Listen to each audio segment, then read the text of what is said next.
സാധാരണക്കാരുടെ കുടുംബ വസ്ത്രാലയം ഷാദി സിൽക്സ്. ഇനി കൂടുതൽ സൗകര്യങ്ങളോടെ മികച്ച കളക്ഷനും വിശാലമായ പാർക്കിങ്ങും.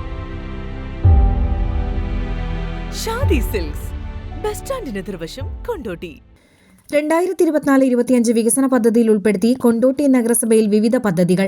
നഗരസഭാ പരിധിയിലെ 12,000 വീടുകൾക്ക് പ്ലാസ്റ്റിക് ശേഖരണ ബിൻ നൽകൽ, 220 വിധവകൾക്ക് തയ്യൽ മെഷീൻ വിതരണം ചെയ്യൽ, 527 വയോജനങ്ങൾക്ക് കട്ടിലുകൾ നൽകൽ എന്നീ പദ്ധതികൾക്ക് തുടക്കമായി. നടപ്പുവർഷ പദ്ധതിയിൽ 20 ലക്ഷം രൂപ വിനിയോഗിച്ചുകൊണ്ടാണ് 527 വയോജനങ്ങൾക്ക് കട്ടിലുകൾ നൽകുന്നത്. മുനിസിപ്പൽ തല വിതരണോദ്ഘാടനങ്ങൾ ചെയർപേഴ്സൺ നിത ഷഹീർ നിർവഹിച്ചു. വൈസ് ചെയർമാൻ അഷ്റഫ് മടാൻ അധ്യക്ഷത വഹിച്ചു. 20 ലക്ഷം രൂപ ചെലവഴിച്ചുകൊണ്ടാണ് ഹൈസ്പീഡ് തുന്നൽ മെഷീൻ നൽകുന്നത്. വനിതകൾക്ക് ഉപജീവനം കണ്ടെത്തുന്നതിന്റെ ഭാഗമായിട്ടാണ് പദ്ധതി.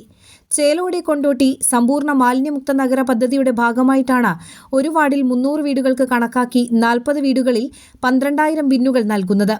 വിവിധയിടങ്ങളിൽ നടന്ന ചടങ്ങുകളിൽ സ്ഥിരം സമിതി അധ്യക്ഷരായ KP Firoz, C Minimol, A Muhiyuddin Ali, CT Fathimath സൂറാബി, Ramla Kodavandi, A Muhiyuddin Ali, കൗൺസിലർമാരായ Shihab Kotta, CK Moideen, PP Rahmathulla, Satheesh Theri, C Suhairuddeen, Thannikkal Cheriyappu, Fousiya Babu, Shahida, Abeena Anwar, Muneera, N Ummukulsu, MT Soudabi, KP Nimisha, Thahira Hameed, Soumya, Usha, Sabitha, ICDA supervisor Shaibi, clean city manager Mansoor Karattujali, health inspector Abhilash തുടങ്ങിയവർ പ്രസംഗിച്ചു.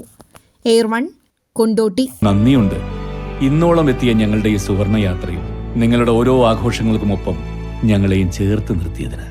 Beauty mark gold and diamonds, specially for U.